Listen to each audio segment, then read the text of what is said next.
Iraqi officials, clashes between protesters and security forces in central Baghdad kill 4 people by Qasim Abdul Zahra. Associated Press November 14, 2019, 8:02 p.m. 3 minutes. Red clashes between Iraqi protesters and security forces in central Baghdad killed 4 people and wounded 62 on Thursday, Iraqi medical and security officials said, as authorities continued to clamp down on the anti-government demonstrations. According to the officials, the casualties occurred in the Kilani area near Tahrir Square, which has been witnessing protests for weeks. The officials spoke on condition of anonymity in line with regulations. The protests have mostly been taking place in Baghdad and the predominantly Shiite southern provinces. At least 320 people have been killed and thousands have been wounded since the unrest began on October 1, when protesters took to the streets in the tens of thousands. Many of the protesters have been killed by gas canisters.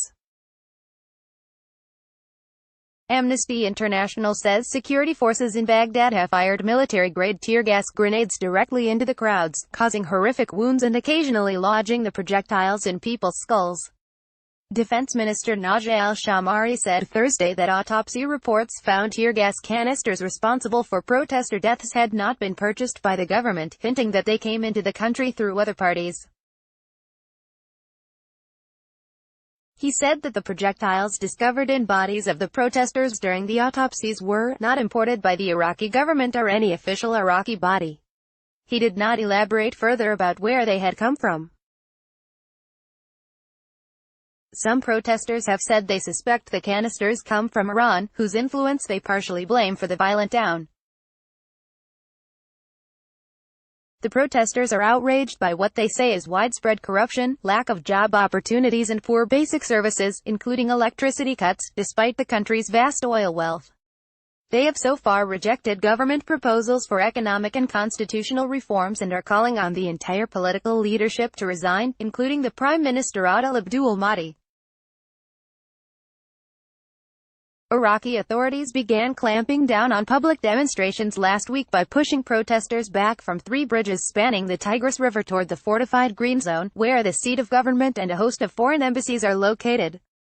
Iraqi protesters say the intensifying down has been instilling fear and reducing turnout, but have renewed calls for people to return to Baghdad streets in large numbers later this week, for a million-person march on Friday. Human Rights Watch said Iraqi security forces have been attacking medical workers for treating protesters, accusing them of firing on medical workers, tents and ambulances with tear gas and live ammunition.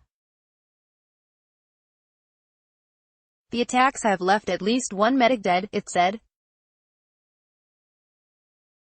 Medics have become another victim of the state's excessive force, said Sarah Leah Whitson, Middle East director at Human Rights Watch. These